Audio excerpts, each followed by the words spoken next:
মাহরাম কারা? মাহরাম শব্দটি হারাম শব্দ থেকে এসেছে।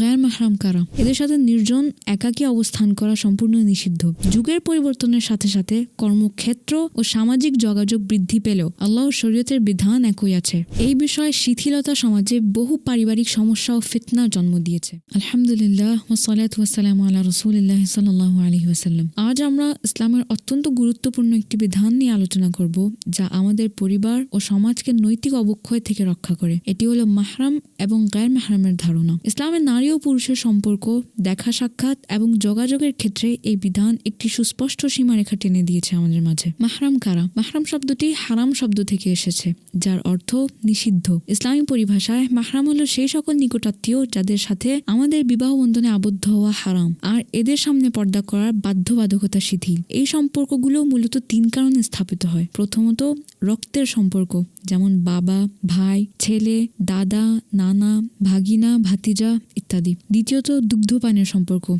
যেমন দুধমা, দুধ ভাই। তৃতীয়ত, বৈবাহিক সম্পর্ক, যেমন স্বামী, শ্বশুর, জামাতা ইত্যাদি।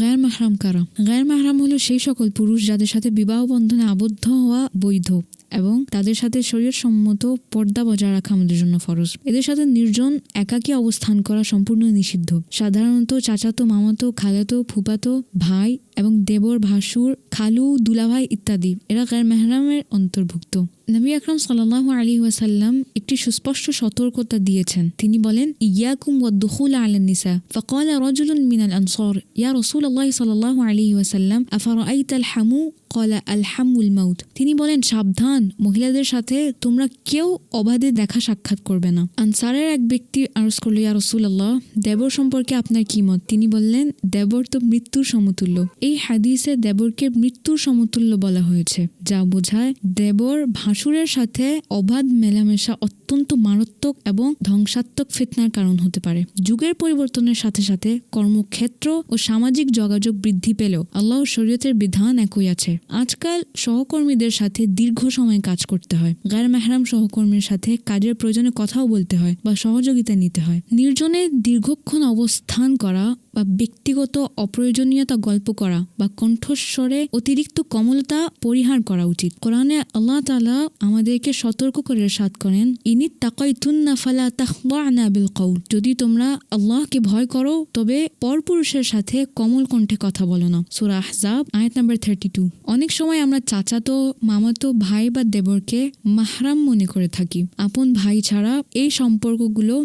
গায়ের মাহরাম। এদের সাথে পর্দার বিধান অবশ্যই মেনে চলতে হবে। এই বিষয়ে শিথিলতা সমাজে বহু পারিবারিক সমস্যা ও ফিতনার জন্ম দিয়েছে। মাহরাম ও গায়ের মাহরামের বিধান কেবল একটি আনুষ্ঠানিকতা নয়, এটি আমাদের ঈমানি দায়িত্ব ও আত্মশুদ্ধির অংশ। আত্মশুদ্ধি, ভিত্তি এবং সামাজিক পবিত্রতা রক্ষার মূল চাবিকাঠি। নারীদের জন্য শরীয়ত সম্মত পূর্ণাঙ্গ পর্দার বিধান মেনে চলা আবশ্যক। আসুন আমরা আল্লাহর দেওয়া এই বিধানকে শ্রদ্ধা ও গুরুত্বের সাথে গ্রহণ করি। মাহরামের সাথে সম্পর্ককে শ্রদ্ধা ও ভালোবাসার মাধ্যমে এবং গায়ের মাহরামের সাথে সম্পর্ককে সতর্কতা, সংযম ও পর্দার মাধ্যমে সংরক্ষিত করি। একটি নিরাপদ, পবিত্র এবং ঈমানি সমাজ গঠনে এই বিধান মেনে চলার কোনো বিকল্প নেই। আল্লাহ তাআলা আমাদের সকলকে তার নির্দেশিত পথে চলার এবং ফিতনার হাত থেকে রক্ষা পাওয়ার তৌফিক দান করুন। আমিন।